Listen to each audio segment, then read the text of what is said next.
Hello students, देखिए communication skill में हम लोगों ने आपके जो है मैंने थ्योरी के आपके जो है फिफ्थ चैप्टर आपके कंप्लीट करा दिए हैं। इसमें क्वेश्चन आंसर जो थे वो मैंने आपको बता दिए थे और जो हमारे फिफ्थ चैप्टर के जो क्वेश्चन आंसर हैं वो भी आप आराम से मार्क कर लेंगे। अगर नहीं होगा तो मैं करवा दूँगी, ठीक है, और कोई प्रॉब्लम नहीं है। अब उसके बाद हम आते हैं क्योंकि हमने आपका जो है क्वेश्चन पेपर के अकॉर्डिंग हम आपका सिलेबस करवा रहे हैं। हमारी थ्योरी भी कंप्लीट हो गई है स्टूडेंट्स, है ना। मैंने आपको उस दिन क्वेश्चन पेपर भी दिखाया था कि क्वेश्चन पेपर में सबसे पहले हमारे क्वेश्चन थे, क्वेश्चन के बाद में हमारा जो है उसके बाद चेंज इनडायरेक्ट स्पीच थी, फिर पैसिव वॉइस हमने करवा दी है स्टूडेंट्स आपको, फिर टेंस से रिलेटेड हमारे वर्ब से मतलब सेंटेंस थे तो मैंने वो भी आपको स्टूडेंट्स करवाए थे और ये बोला था कि और जो मेरे पास बुक है वो मैं उसमें से एक्स्ट्रा आप लोगों को राइट करवा दूँगी, ठीक है। उसके बाद हम जब आते हैं अब हमारा जो है उसके बाद में एक पंक्चुएशन सभी स्टार्ट करेंगे। पहले हम करते हैं अपना पार्ट्स ऑफ स्पीच।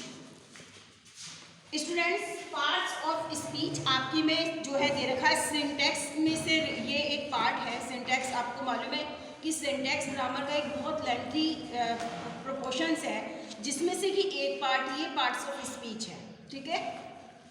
अब इसमें पार्ट्स ऑफ स्पीच स्टूडेंट्स कितनी होती हैं ये आपको मालूम है कि there are 8 types of parts of speech, ठीक है। अब इसमें हमारी 8 type of parts of speech में पूरी 8 टाइप की दे रखी है। डेफिनेशंस हैं विद एग्जाम्पल्स हैं और उनकी टाइप्स कौन कौन सी, ये सारी चीज़ें बहुत अच्छी तरह से एक्सप्लेन कर रखी हैं। लेकिन हमारे सिलेबस में मतलब जो क्वेश्चन पेपर है, जो क्वेश्चन पेपर का फॉर्मेट है जो आ रहा है उसमें केवल आपकी पार्ट्स ऑफ स्पीच से रिलेटेड केवल 2 मार्क्स की डेफिनेशंस विद 2 एग्जाम्पल्स हैं। इसमें कोई मतलब ग्रामर का वर्क नहीं हुआ कि सिलेक्ट करनी है, मतलब आप चूज़ करो कि कौन सी पार्ट्स ऑफ स्पीच है, इसमें से नाउन है या प्रोनाउन अंडरलाइन करिए या और भी कुछ है। तो ये सारी चीज़ें हमारे स्टूडेंट्स नहीं आएंगी। हमारी जो केवल है हमारी जो आपकी केवल एग्जाम में केवल 2 मार्क्स का एक क्वेश्चन होगा, डिफाइन। अब आपका जो 19 का ये पेपर है स्टूडेंट्स मेरे हाथ में, तो इसमें जो है define adverb with 2 examples, adverb की डेफिनेशंस विद 2 एग्जाम्पल्स आपको राइट करनी थी 19 में। अब देखिए पार्ट्स ऑफ स्पीच हमारी इतनी हैं स्टूडेंट्स। अब आपको क्या करना है, कुछ नहीं करना, बहुत छोटा सा काम है। हो सकता है आप में से किसी को ये सब नाउन प्रोनाउन की डेफिनेशंस हो स्टूडेंट्स, हम लोगों को लर्निंग है ना। तो विद 2 एग्जाम्पल्स, नाउन की भी आ सकती है प्रोनाउंस की भी आ सकती है, ठीक है ना। अब जैसे हमने कहा ना कि इसमें इन्होंने एडवर्ब जो है एडवर्ब की डेफिनेशंस लास्ट ईयर 19 में आ चुकी है विद 2 एग्जाम्पल्स। अब आपको क्या करना है, अब यानी कि आप एडवर्ब की भी कर लीजिएगा क्योंकि ये टाइप बहुत आसान है, लेकिन जो मोस्टली रिपीट होती रहती हैं noun, pronoun, adjective, verb, adverb, ठीक है ना।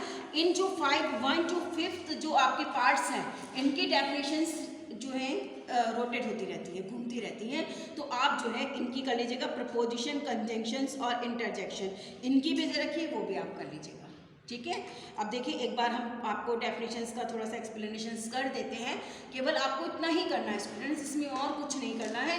ना हमें कोई एक्सरसाइज देखनी है, ना हमें कुछ इसका मतलब टाइप्स देखनी है, क्योंकि भाई काउंटेबल अनकाउंटेबल बहुत सारे टाइप्स होती हैं इनकी पार्ट्स ऑफ स्पीच की, तो वो हमारे लिए कोई मैटर नहीं करती। बस हमें क्या करना है, एग्जाम में 2 मार्क्स की जो है हमारी डेफिनेशंस आती है विद 2 एग्जाम्पल्स, ठीक है। अब मैं आपको एक्सप्लेन कर देती हूँ कि वो आप कैसे राइट करेंगे। अब देखिए नाउन है, अब पहली डेफिनेशन दे रखी है, a word use for naming anything, person, place और thing is called noun, as Ashoka, Akbar, table, chair etcetera. बस दैट इज द डेफिनेशंस। इसमें कोई एग्जाम्पल नहीं लिखना है। नाउन की तो हम लोगों को बता दिया ना कि noun is the name of a person, place, animals and feelings etcetera. Ram, book, table, बस 2 एग्जाम्पल्स मांगे एटसेट्रा करके, बस इतना ही हमें इसकी डेफिनेशंस राइट करनी है। 2 मार्क्स की है, पूरे मार्क्स आ जाते हैं, इसमें नंबर कटेंगे नहीं। अगर पूरी आपने डेफिनेशंस विद एग्जाम्पल्स देखिए 2 तो बिल्कुल नंबर कटेंगे नहीं, ठीक है। नाउन, अब इसमें ये आपकी फिर देखिए प्रोनाउंस की, सारे में एक साथ ही दे रखिए pronouns. A word use instead of a noun is called pronoun, as my, me, we, our, us, you, yours etcetera. बिल्कुल क्लियर है, ये तो 2 डेफिनेशन सभी को लर्न होगी। ठीक है। उसके बाद verb, a word that denotes an action और which is use for saying something about some person, place और thing is called a verb. या शॉर्ट फॉर्म में होते हैं कि doing words are called verb. एक शॉर्ट फॉर्म में है डेफिनेशन कि doing words are called verb, यानी कि डूइंग वर्ड्स जिन काम से करना होना पाया जा रहा है उसको वर्ब कहते हैं, क्रिया। जैसे हिंदी में आपने हिंदी में ना इसका मतलब क्रिया होता है कि जिस शब्द से किसी काम का करना या होना पाया जाता है उसे क्रिया कहते हैं। तो doing words are called verb, आप चाहे तो ये भी लिख सकते हैं और नहीं तो आपकी बुक में भी बहुत सिंपल लिखी हुई है, a words that denotes an action और which is use for saying something about some person, place और thing is called a verb. To example, आपके जो इसमें तो शॉर्ट हैंड की दे दी, इसमें टू एग्जाम्पल हैं। She told a lie I wrote him a letter. तो इस तरह से टू सेंटेंस में आप इसके एग्जाम्पल लिख लेंगे। इंपॉर्टेंट है स्टूडेंट्स, क्योंकि एडवर्ब क्या है स्टार्टिंग के फिफ्थ में से आ जाएगी। क्लियर? तो दो एग्जाम्पल्स, ये सेंटेंस है ना, तो इन्हीं के अकॉर्डिंग आप सेंटेंस में राइट कर दीजिएगा। अब क्योंकि इसमें देखो शी टोल्ड अ लाई, यानी कि शी की जो क्वालिटी बताई है, यानी कि जो उसके बारे में बताया कि वो झूठ बोलती है ना, तो ये पर्सन्स के बारे में कुछ बताते हैं ना, तो उसी को तो वर्ब बोलते हैं। फिर एडवर्ब, जो कि लास्ट ईयर एग्जाम्स में आई है आपकी, a word that qualifies a verb, an adjective और another adverb is called an adverb. यानी कि जो क्वालिफाइज ए वर्ब की क्वालिफाई एडजेक्टिव, जो कि नाउन प्रोनाउन एडजेक्टिव और एडवर्ब की क्वालिफाई करते हैं, उसको विशेषता बताते हैं। ही रन्स वेरी फास्ट, वो तेज दौड़ता है। आप कह दें ही रन, वो दौड़ता है, बट हम कह रहे हैं कि ही रन्स वेरी फास्ट, यानी कि बहुत तेज दौड़ता है। तो उसकी क्वालिटी है ना, that word shows the quality of noun pronoun adjective etcetera, जो कि नाउन प्रोनाउन एडजेक्टिव वगैरह की विशेषता बताते हैं। अब लड़की है, ठीक है, she is a girl, but she is a beautiful girl, वो बहुत सुंदर लड़की है। तो ब्यूटीफुल जो है उसकी क्वालिटी है। तो ये आपका एडवर्ब हो गया है ना। तो ये सेंटेंस में आप एक्सप्लेन करेंगे, दो सेंटेंस, ये लास्ट ईयर आ चुकी है, तो दो सेंटेंस में इसकी आप एग्जाम्पल शो करेंगे। अब आती है propositions. A word used before a noun or a pronoun and expressing the relations of the noun or pronouns to some other word in the sentence is called prepositions. इनकी भी आप कर लीजिए, बहुत अच्छी लग रही है, इंपॉर्टेंट है, इनमें से भी आ सकती है। ठीक है, मतलब इसको एडवर्ब की आई भी है। अब आपको मालूम है इसके बाद बचती है सात, सात में से कोई सी भी वो दे देंगे। ये मतलब ये चीज़ होती है जिसमें फुल मार्क्स आपको मिल जाएंगे पूरे। अब प्रपोजिशन जो कि नाउन और प्रोनाउंस से पहले यूज़ किए जाते हैं, और क्या कि जो नाउन और प्रोनाउंस के जो रिलेशन है उसको शो करते हैं, यानी कि कंजंक्शंस, यानी कि प्रपोजिशन जो यूज़ करते हैं। जैसे the boy jump into the well, ठीक है ना, इनटू जो है वो आपका प्रपोजिशन है ना। तो ये और एड बिफोर एंड ये जो दे रखा है, लेकिन आपको जो एग्जाम्पल देंगे यहाँ पे प्रपोजिशंस तक आपने कर ली और उसके बाद में दो सेंटेंसेस के एग्जाम्पल राइट कर दिए। The train is passing through the tunnel, ये तो आप बना भी सकते हैं आसानी से, कोई दिक्कत नहीं है, नहीं तो इसी में से कर लीजिएगा, आपके आराम से आ जाएंगी। तो प्रपोजिशंस की आप डेफिनेशंस लर्न कर लेंगे। That conjunction, a word that joins two word, phrase, clause और सेंटेंस इज कॉल्ड कंजंक्शन। ठीक है, आपने पढ़ा है कि कंजंक्शन का आपने सिंथेसिस में पढ़ा होगा कि जो दो सेंटेंस को जोड़ने के लिए जो वर्ड्स यूज किए जाते हैं, he is not only intelligent but also beautiful. तो नॉट ओनली बट ऑल्सो, ये जो फ्रेज होते हैं, यानी कि जो दो सेंटेंस को जोड़ने के लिए जो फ्रेज यूज किए जाते हैं, if, but, yet, either, until, ये तो है, लेकिन इसको एग्जाम्पल में भी आप लिख दीजिएगा। तो एग्जाम्पल सेंटेंस का दे दीजिएगा, he is poor but honest, Mohan and Sunita are going to school, that is conjunction, है ना। हमने बताया कि कंजंक्शंस क्या होता है, कि कंजंक्शंस आर ये जो है आपका, तो दो सेंटेंस को जोड़ने के लिए कंजंक्शन का यूज करते हैं। तो आप इनकी डेफिनेशंस लर्न कर लीजिएगा। Interjection, a word which is used to express some sudden feelings of joy, sorrow, surprise, etc. is called an interjection। यानी कि जिन शब्दों से अचानक ही हमें जॉय, सोरो, सरप्राइज, इन सब की फीलिंग्स जो है शो होती है, दिखती हैं, तो उन्हीं से हमको क्या कहते हैं, इंटरजेक्शन। सडनली। हमने ये सब पढ़ा है आपका इंटरजेक्शन किस में पढ़ा था, एक्सक्लेमेशंस में पढ़ा था। हमने इनडायरेक्ट स्पीच का जो 4th पार्ट पढ़ा था आपको एक्सक्लेमेटरी सेंटेंस, उसमें हमने इसमें पढ़ा था इंटरजेक्शन वाले सेंटेंस, है ना, जिसमें सरप्राइज, जॉय और सोरो था। तो अचानक ही किसी चीज़ को देखकर जैसे भी फीलिंग्स एट वंस हमारे अंदर क्रिएट होती है, चाहे वो खुशी की है, चाहे वो स्मेल आती है, चाहे परफ्यूम की फ्रेगनेंस की आती है किसी चीज़ की, तो दैट इज़, है ना, इंटरजेक्शन।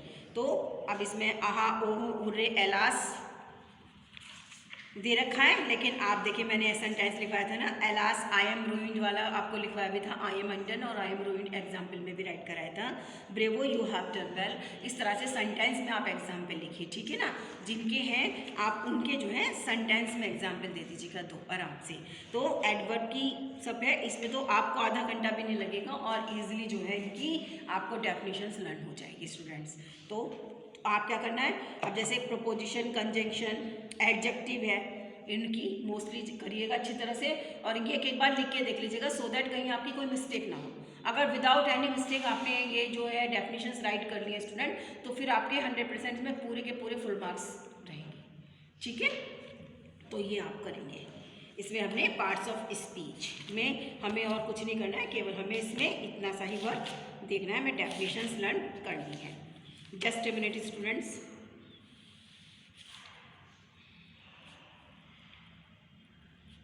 इतने आप जो है देख लीजिएगा।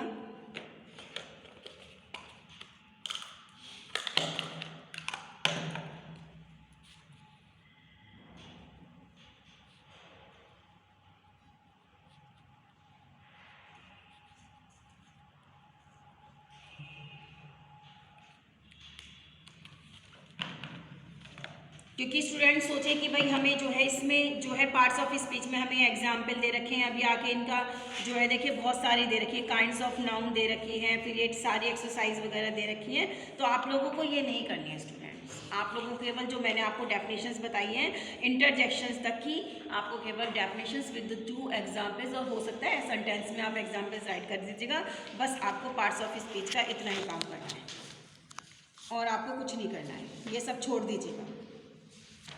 जितने भी हैं ये पार्ट्स ऑफ स्पीच आपका जो है हमारा जो है उसके बाद में degree, normal positions, format, degree comparisons आपको बता देंगे स्टूडेंट्स, डिग्री का adverb and kind, degree comparison आपको बता देंगे, ठीक है ना। डिग्री से रिलेटेड वैसे वर्ड तो आपके में डिग्री से सेंटेंस तो नहीं आता है, ठीक है, लेकिन फिर भी एक बार हम बता देंगे। डिग्री ऑफ कंपैरिजन आप लोगों का students,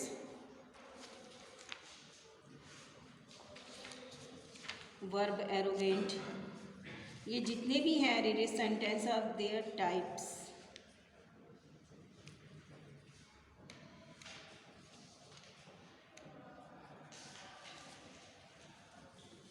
sentence eight there types. उसके बाद स्टूडेंट टेंस का हमने कर चुके हैं हम। टेंस की आपने एग्जाम्पल मैंने आपको शायद सॉल्व भी कराया था स्टार्टिंग में, जो एक्सरसाइज है आके मैं सिंथेसिस दे रखे हैं, सिंथेसिस का भी करवा देंगे। इससे पहले आपका एक पंक्चुएशंस का था स्टूडेंट, टूल्स का आ गया है।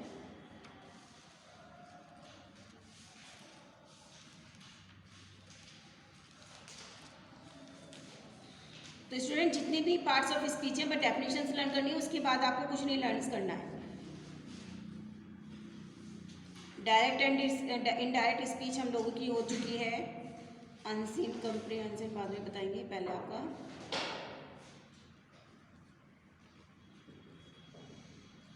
Picture compositions.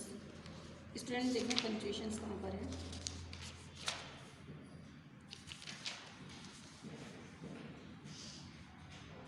पंक्चुएशंस 152।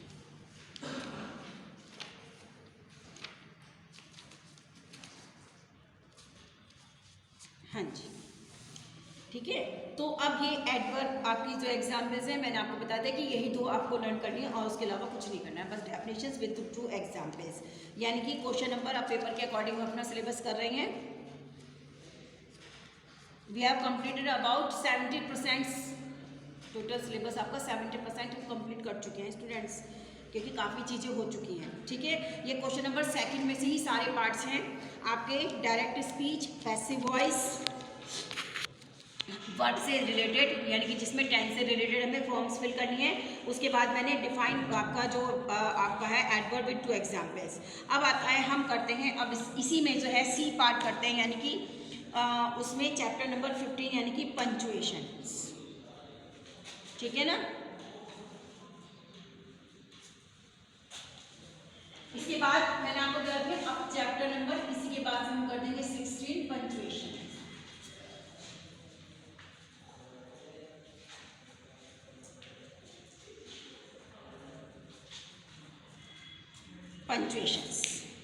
पंक्चुएशंस यानी कि सेकंड के अब जो है क्वेश्चन नंबर 2 है स्टूडेंट्स।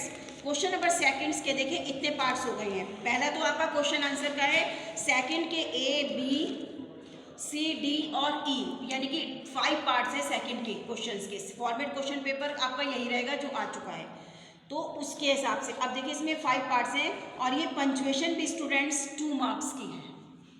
पंक्चुएशंस भी अब ये जो है 2 मार्क्स की है। बिल्कुल सही आप करेंगे।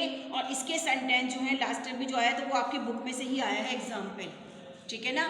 अब जितनी पीछे हमने एक्सरसाइज करी है, मैंने वो मतलब जो पार्ट्स ऑफ स्पीच की थी अगर आती तो उसमें से ही आता, लेकिन पंक्चुएशन का जो सेंटेंस आया था वो मैंने अपनी बुक में मार्क कर रखा है, वो आपकी इसी में से आया था, इसी बुक में से पंक्चुएशंस का। तो मैं पहले आपको समझा देती हूँ कि पंक्चुएशंस क्या है स्टूडेंट। उसके बाद में जितनी भी आपकी इसमें एग्जाम्पल्स दे रखी हैं, समझ गए, जितने भी एग्जाम्पल्स दे रखे हैं आपको करना है, इसमें आपको सारी देखनी है। अब ये हम हाई स्कूल यानी कि शुरू से हम करते चले आ रहे हैं पंक्चुएशंस। अब होता क्या है समझिए इसको। Open page number 152, page number 152, exercise number 15, chapter 15। देखिए, using capital letters, question mark, mark of exclamations, comma, semicolon, quotations, question mark, full stop etc. at correct place in a sentence is called punctuations. Punctuation यानी कि पूरे sentence में कहाँ पर हमें capital letter use करना है, कहाँ पे हमें कॉमा लगाना है, कहाँ पे इन्वर्टेड कॉमास लगाने हैं, कहाँ पे फुल स्टॉप लगाना है, ये सारी चीज़ें जो होती हैं उसी को पंक्चुएशंस कहा जाता है। अब इसमें आपका जो सेंटेंस देखिए, जैसे Harry will you disobey your own father, said is mother and he is old and counts upon your help, यानी कि सेंटेंस दे रखा है। अब इसमें कहाँ तो हम, क्योंकि इस तरह सैड वगैरह दे रखा है, तो इनडायरेक्ट स्पीच का जो सेंटेंस है ये, कहाँ पर हमें कॉमा लगाना है, कहाँ पे हमें डबल इन्वर्टेड कॉमास लगाना है, फुल स्टॉप कहाँ लगाना है, क्वेश्चन इंट्रोगेटिव है तो क्वेश्चन मार्क लगाना है, यानी कि बस एक सेंटेंस दे देंगे और आपको बाकी सब कुछ अपने आप करना है। कैपिटल लेटर, आपको मालूम है कोई सा भी सेंटेंस स्टार्टिंग में स्टार्ट होता है तो हमेशा कैपिटल लेटर से लिखा जाता है। कोई सा भी सेंटेंस हो वो हमेशा जो है आपका कैपिटल लेटर से स्टार्ट होता है। कोई फुल नेम होता है तो वो भी जो है कैपिटल से स्टार्ट होते चले जाते हैं। न्यू दिल्ली तो न्यू एन कैपिटल बनेगा, डी कैपिटल बनेगा, इस तरह से जो भी वर्ड्स होते हैं। देखो, question mark are used to enclose the sentence work spoken by someone. Quotations mark या कोटेशंस मार्क यानी कि जिसमें जो कि कोई कुछ जो कहता है उसके सेंटेंस को क्लोज करके। Question mark end of A question mark, जितने भी इंट्रोगेटिव फॉर्म के होंगे जिसमें कुछ पूछा जाएगा, आप हमेशा उसमें आप लास्ट में जो है बस केवल एक सेंटेंस दे देंगे, उसको आप पंचुएट करना है। स्टार्टिंग कैपिटल से करनी है। फुल स्टॉप आपको मालूम है कि लास्ट में ही फुल स्टॉप लगता है, बट जो इंट्रोगेटिव सेंटेंस होते हैं और एक्सक्लेमेशन सेंटेंस होते हैं उसमें क्वेश्चन मार्क नहीं लगता है। एक्सक्लेमेशंस में बीच में लगता है या लास्ट में लगता है ना। अगर लास्ट बीच में होगा तो लास्ट में क्वेश्चन मार्क वो फुल स्टॉप हो जाएगा। इंट्रोगेटिव सेंटेंस में हमेशा लास्ट में क्वेश्चन मार्क आएगा, ठीक है ना। तो इस तरीके से commas are used at the end of one part of the sentence but when the second is long before and thereafter, यानी कि अब जिस सेंटेंस में यानी कि एक ही सेंटेंस में बहुत सारी चीज़ें बताई जा रही हैं कि he is smart, comma handsome, comma good looking, comma intelligent. यानी कि जब एक ही व्यक्ति की, एक ही पर्सन्स की बहुत सारी क्वालिटीज़ हैं, आप उनकी अच्छाई बुराई दोनों चीज़ें, बैड हैबिट्स भी हैं, या उनके बारे में आप कुछ बता रहे हैं, तो अगर एक से ज़्यादा क्वालिटी हो उनकी, या आप उनके बारे में कोई मतलब बुराई हो, तो क्या है कि अगर ज़्यादा होती है तो वो हम कॉमा करके शो करते हैं, है ना, एक के बाद एक कॉमा लगाते चले जाएंगे, है ना। तो इस तरह से कॉमा लगता है कि जब एक सेंटेंस लॉन्ग होता है और एक सेंटेंस जो है एक ही व्यक्ति के बारे में बहुत सारी बातें बताई जा रही हैं, तो बीच बीच में यानी कि एक ही क्वालिटी या डिसक्वालिटी के बारे में उसमें जो है उसमें कॉमा लगता चला। Colon to make the suitable of A small section. जो कॉलन्स लगता है वो एक जो है स्मॉल सेक्शन को सूट कर, मतलब जो है सब टाइटल होता है, उससे जो है सब टाइटल को वो करने के लिए छोटा सा जो स्पेस होता है, देखेंगे आगे क्या होता है इसका मीनिंग। फुल स्टॉप मालूम है, marks to end of sentence. Quotations mark are use to enclose the words quoted, and single quotations mark are use to enclose the proverb. यानी कि जो प्रोवर्ब्स होती हैं उनको कंप्लीट करने के बाद ही जो है हम जो है ये लगाते हैं। Semicolon are use when a great pause of required then indicated by a comma. He will meet her soon, they have been away from each other for a now. यानी कि देखिए सेमी कॉलन यानी कि ऊपर comma dot और नीचे comma. Semi colon में ऊपर डॉट होता है और नीचे कॉमा होता है। इस तरह से आपको हर चीज देखनी है। हाइफन यानी कि मदर इन लॉ, हाइफन आप समझते हैं, छोटा सा हाइफन बोलते ही हम लोग, हाइफन और डैश करके डैश, डॉट डॉट डॉट। तो ये सारी चीजें है ना, तो ये सारी चीज़ें जो हैं स्टूडेंट्स, आपको जितने भी, मैं आपको बार बार बता रही हूँ कि जितने भी सॉल्व और अनसॉल्व सेंटेंस हैं आपको अच्छी तरह से देखना है, क्योंकि 2 नंबर से यानी कि 4 नंबर तो यहाँ पर मिल जाएंगे तो बहुत अच्छी बात है आपकी, मतलब ये कि आपके पास पूरी अपॉर्चुनिटी कि आप जो है 40 से अबव मार्क्स ला सकते हैं, कोई मुश्किल नहीं है। जो थ्योरी वाला क्वेश्चन होता है स्टूडेंट्स, मैंने आपको कहा कि उसमें तो बेशक आपका half and full marks cut जाएगा, बट जो इस तरह से ग्रामेटिकल वाले जो सेंटेंस हैं उसमें कोई मार्क नहीं कटेगा आपका, क्योंकि उसमें जो है आपका बिल्कुल है पंचुएशंस में आपको पूरे नंबर मिलेंगे, आपने बिल्कुल सही कर दिया है। एडवर्ब जो पार्ट्स ऑफ स्पीच की डेफिनेशन है बिल्कुल सही राइट करी है, फुल मार्क्स मिल जाएंगे। इनडायरेक्ट स्पीच के सेंटेंस सही हैं, वहाँ भी फुल मार्क्स मिलेंगे। पैसिव वॉइस के सेंटेंस सही हैं, वो भी बिल्कुल आपको फुल मार्क्स मिलेंगे।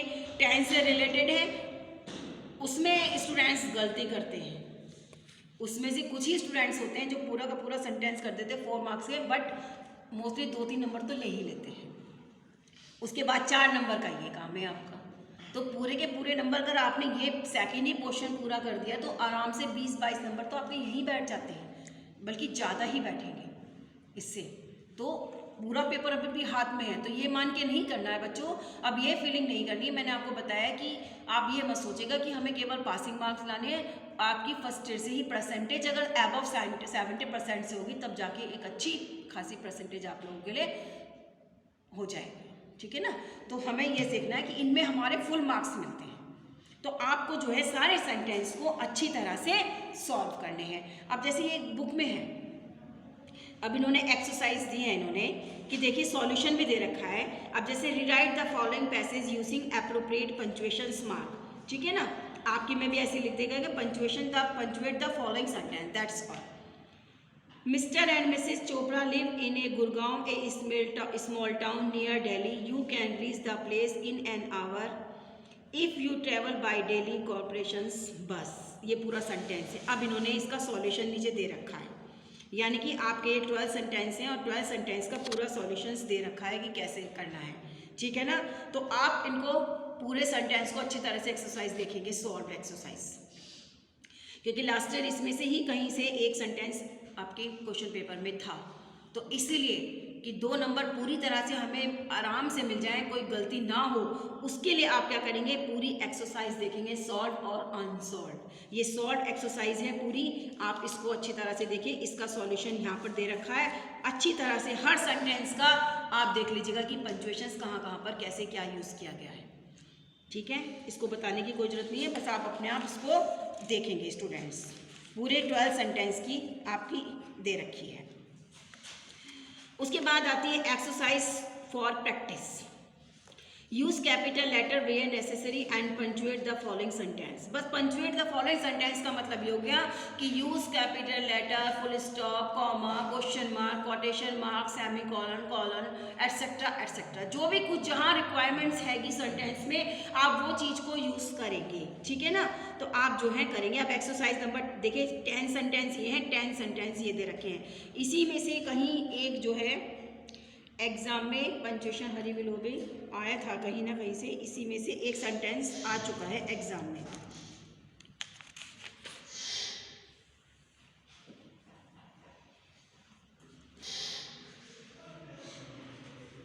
लास्ट ईयर आया है, जैसे भी आया है, तो आप इनको कर लीजिएगा स्टूडेंट्स। हर एक्सरसाइज के सेंटेंस को आप अच्छी तरह से कर लीजिएगा। सॉल्व में था या अनसॉल्व में, इससे पहले का पेपर था, आ चुका है। ठीक है, तो 3 एक्सरसाइज दे रखी है, एक सॉल्व है, 12 सेंटेंस है, और उसके बाद में आपके 10 सेंटेंस ये हैं, 10 ये हैं, 20 सेंटेंस हैं। आप इनको कर लीजिएगा, और कोई बात नहीं, जहाँ कोई समझ में नहीं आए तो मेरे से आप पूछ लीजिएगा, लेकिन इनको सारे सेंटेंस को आपको सॉल्व करना है योरसेल्फ, खुद करेंगे आप, है ना। सारी चीज़ें बताइए पंक्चुएशंस की, तो आप जो है कर लीजिएगा। 2 ही एक्सरसाइज है, 20 सेंटेंस है, आप इनको कर लीजिएगा सबको। एग्जाम्पल देखिए, पीछे पीछे सब दे रखा है। तो ये आपका जो है क्वेश्चन आपका जो है, यानी कि क्वेश्चन नंबर 2 कंप्लीट हो चुका है, जिसके 5 पार्ट्स हैं। अब आता है क्वेश्चन नंबर, इसमें अब स्टूडेंट देखो मैं करा दे देती हूँ, वीडियो आपको अपलोड डेली हो चुकी हैं, अपडेट रेगुलरली अपलोड होती जा रही है। कल हमारी जो वीडियो पड़ी प्रैक्टिकल की पड़ी थी स्टूडेंट्स, क्योंकि उस दिन स्टूडेंट्स यहाँ पर आप लोग नहीं थे, काफ़ी स्टूडेंट्स कम थे, तो मैं एक जो है स्टूडेंट्स प्रैक्टिकल राइट करवा रही थी, जो कि पार्ट्स 1 में था, उसका रिमेनिंग पार्ट्स रह रहा है। ठीक है, तो वो जो है अब मैंने, क्योंकि आपका ये क्वेश्चन नंबर 2 का जो पार्ट्स है वो कम्प्लीटली करा दी है। ठीक है, अब उसके बाद मैं जो हूँ आपका जो रिमेनिंग प्रैक्टिकल का जो 2 पार्ट्स है वो मैं आपको राइट कराने जा रही हूँ।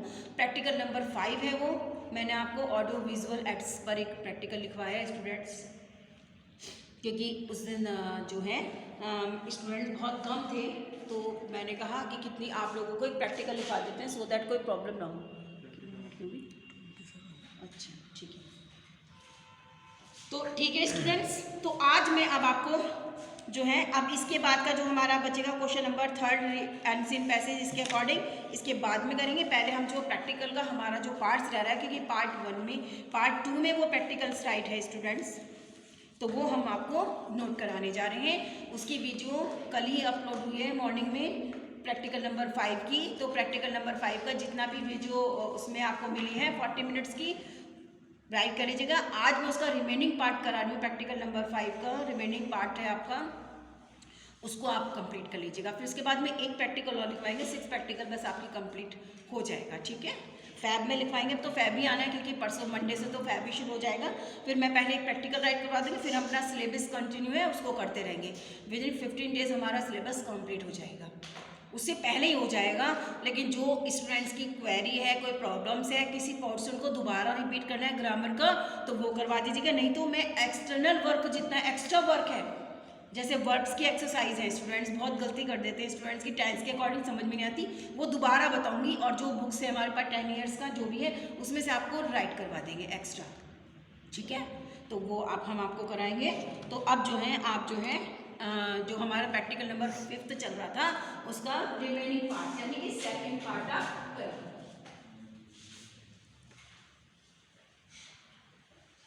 फिर जिस दिन ऑफलाइन क्लासेस चलेगी स्टूडेंट, क्योंकि सुना है आपके 7 मार्च से एग्जाम्स है क्या? 7 मार्च डेट आई हुई है।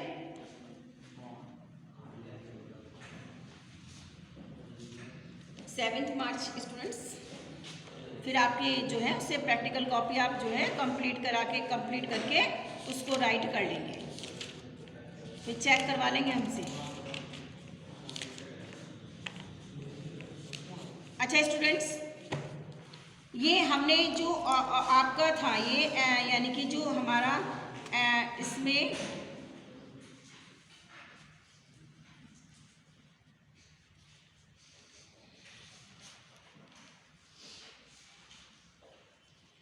इसमें हम किस चीज़ पे करवा रहे थे, थोड़ा सा बता दें कि ऑडियो विजुअल एड्स। स्टूडेंट्स क्या होता है, मैंने इसलिए लिखवाया कि टेक्निकल उसमें जो प्रेजेंटेशन का हमने पीछे भी करा था, टेक्निकल प्रेजेंटेशन का स्टूडेंट जो हमने करा था वो प्रैक्टिकल नंबर 4 किया था। अब उसमें क्या है कि स्टूडेंट्स ये चीज़ इसमें ऑडियो विजुअल एड्स में क्या बताया जा रहा है कि what is the difference between audio and visual, यानी कि जो चीज़ें हम सुनते हैं, अब जैसे हमारी वीडियो है अपलोड होती हैं तो वीडियो में क्या है हम खुद दिखाई भी दे रहे हैं, अब जो हम लिखवा रहे हैं वो आपको ब्लैक बोर्ड भी दिखाई दिया जा रहा है, और उसमें आप जो भी हम आपको समझाया है, जितना ग्रामर का पार्ट्स भी करवाया, ऑफलाइन क्लासेस भी लगे तो स्टूडेंट्स बैठे हैं, तो जितना भी हमने समझाया यानी कि हम उस चीज़ को समझा रहे हैं आपको ब्लैक बोर्ड पे, तो वीडियो भी जो स्टूडेंट्स देख रहे हैं उन्हें ये नहीं लगेगा कि हम क्लास में नहीं बैठे हैं। जब हमारी वीडियो देखेंगे तो उन्हें ये लगेगा कि हम भी क्लास में बैठे हुए हैं और हमारी मैडम हमको पढ़ा रही हैं, क्योंकि आजकल तो डिवाइसेस ऐसे चल चुकी हैं, इसमें सब कुछ होता है, वीडियो कॉलिंग करके भी सब कुछ फेस टू फेस कर सकते हैं, लेकिन हमारी वीडियो अपलोड होती है तो आप सब देख रहे हैं, मूविंग उसमें एक्शन में होती हैं, सब चीज़ हम जो आपको बता रहे हैं वो बताया जाता है, हमें आप ऐसा लगता है आप लोगों को फील करेंगे कि जैसे क्लासरूम चल रही है आपके घर पर ही और मैडम आपको समझा रही है, आप चीज़ समझ लेते हैं। लेकिन ऑन द अदर हैंड क्या होता है स्टूडेंट, अगर मैं क्या करती ऑडियो क्लिप्स भेज देती है, ठीक है ना, ऑडियो क्लिप्स का भी होता है कि आपका जो है ऑडियो बनाइएगा और जो कुछ बोलना है आप उसमें ऑडियो क्लिप्स में करके उसके बाद में आप जो है सुन लीजिएगा।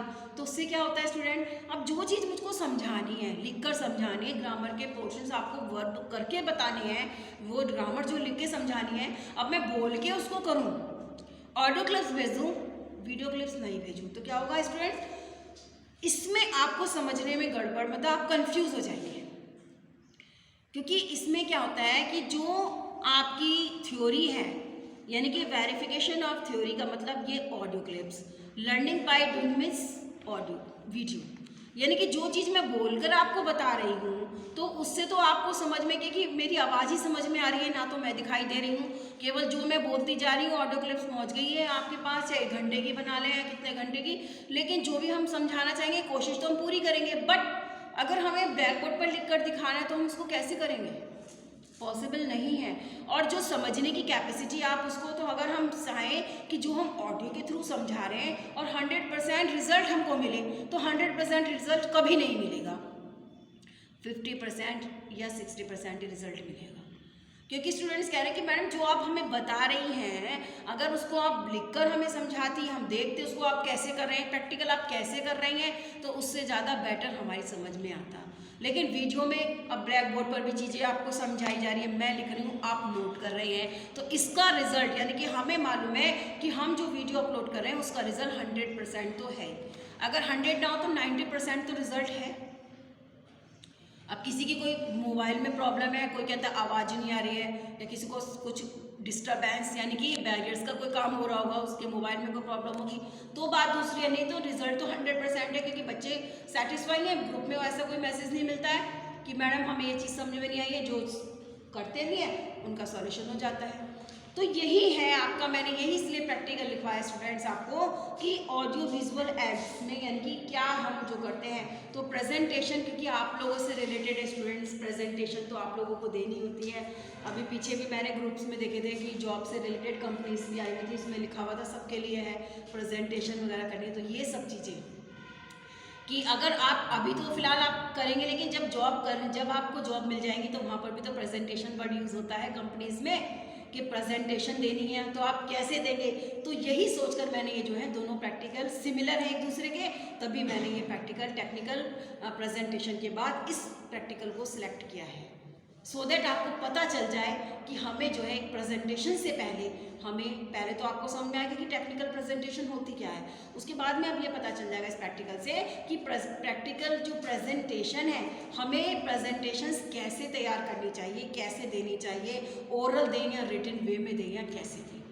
तो यही आपका प्रैक्टिकल चल रहा था स्टूडेंट्स उस दिन, जिसकी वीडियो भी कल आपको अपलोड हुई है। अब उसमें हमने बता दिया था आपको कि डिफरेंस क्या है और उसमें क्या चीज़ हम क्या चीज़ कर सकते हैं। तो ये देखिए मैंने अब जो उसमें points to consider before selecting the types of visual में आपको जो है मैंने यहाँ पर लिखवा दिया था फ्लेक्सिबल एटीट्यूड टूवर्ड्स, और ये आपका मैंने इसमें यहाँ तक ये पॉइंट्स लिखवा दिया था। Time required by preparing visual should once to be considerations, ये हो गया था शायद पॉइंट टू कंसिडर है ना आपका, सेकंड लिखना considered before selecting the types of visual, complete यहाँ तक हो गया था ना। कॉस्ट भी हाँ हो गया था, preparing should be.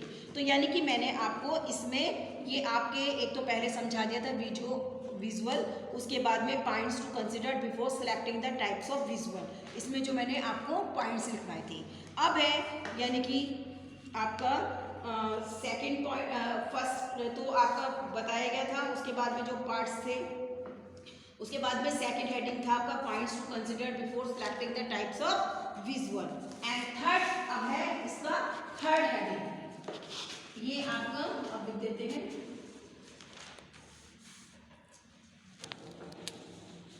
Topic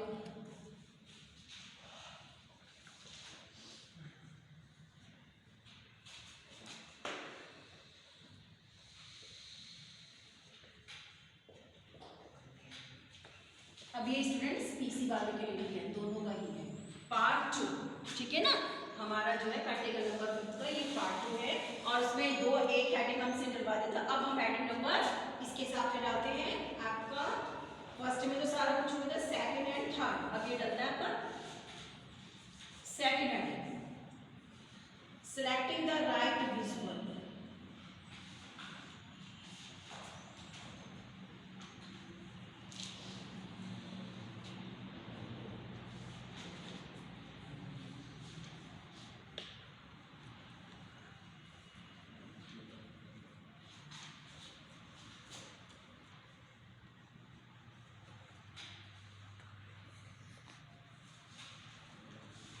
Now the second heading, selecting the right visual। अब इसमें करना है once a presentation। अब इसी के आगे आप लिखते चले जाएंगे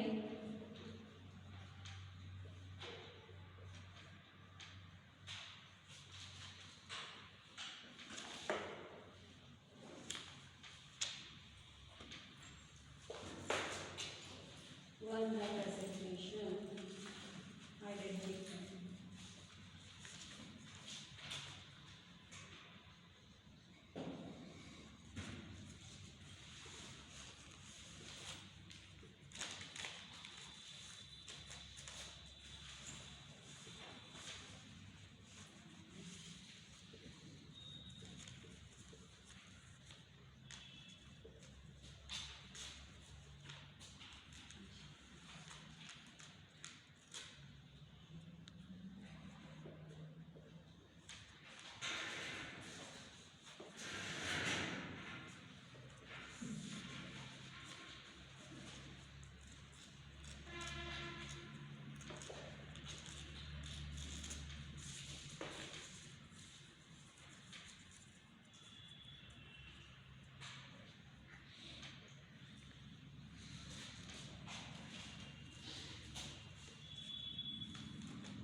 Yes, once the presentation identifies the points which he wants to present with more clarity with the help of visual support.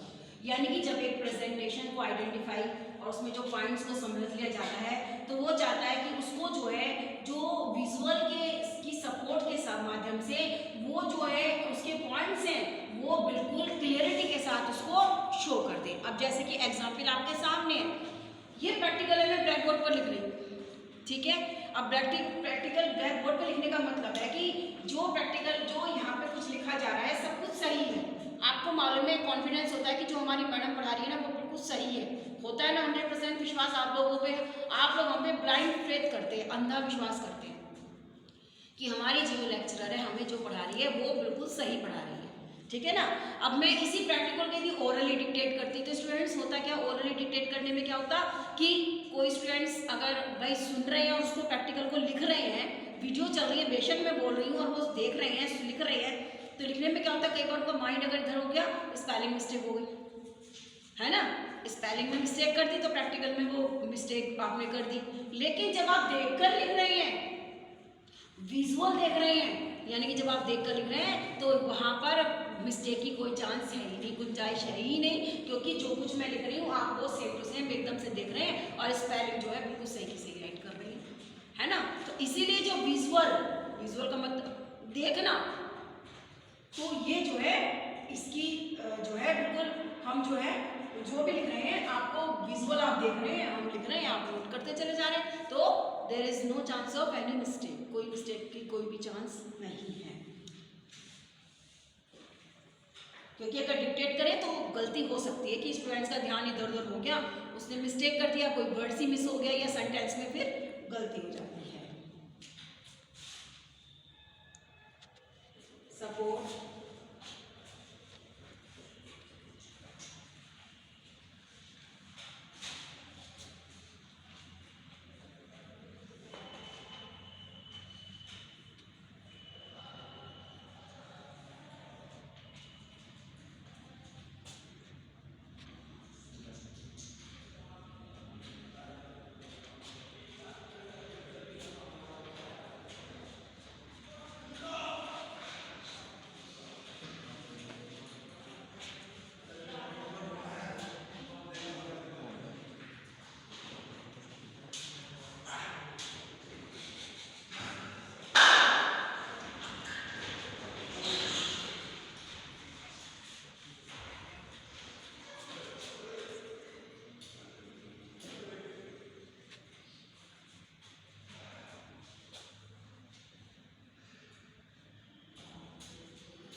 ठीक है ना। So let him now choose the types of visual aid for his presentation. अब जब उसको visual की सहायता से उसको प्रेजेंटेशन के पॉइंट्स को क्लियर करना है तो वो अब क्या करेगा, सर मतलब जो है choose the types of visual add, जो अपने प्रेजेंटेशन से रिलेटेड जो विजुअल की जो टाइप्स है उसी का सिलेक्शन करेगा। नोट डाउन दिस, उसके आगे लिखवाते हैं स्टूडेंट्स, पहले नोट कर लीजिएगा, note down this.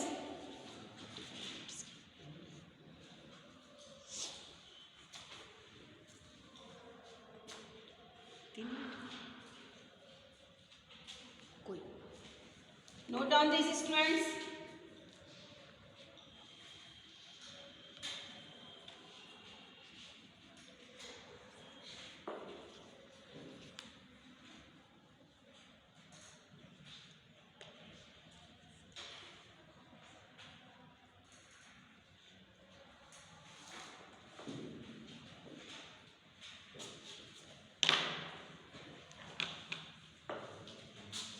I hope you have noted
अब हम कुछ जो है पॉपुलर टाइप्स ऑफ विजुअल और उसके यूजेस बता रहे हैं।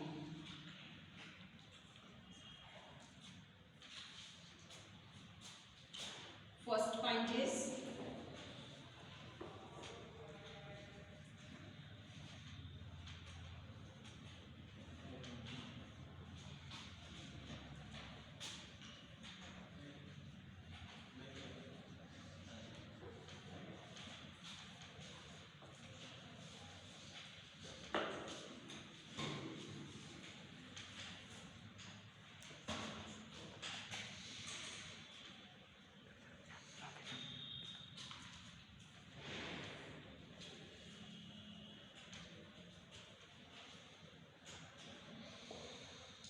To present details except values and use tables, यानी कि प्रेजेंट की अगर डिटेल करनी है तो एक्सेप्ट वैल्यूज और यूज टेबल्स को यूज कीजिएगा।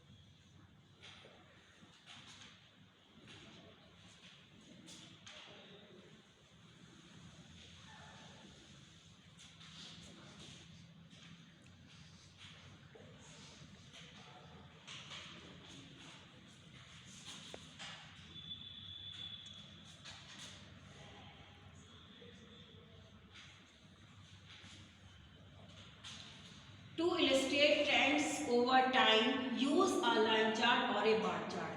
जब आप किसी को ट्रेंड्स ओवर मतलब समझा रहे हैं, किसी चीज़ का एक्सप्लेन कर रहे हैं, तो ट्रेंड्स ओवर टाइम पर ध्यान दें और यूज़ लाइन चार्ट और ए बार चार्ट, इन चार्ट्स का यूज़ करें। ठीक है ना। अभी आगे है स्टूडेंट्स, अभी कंप्लीट नहीं हुआ है।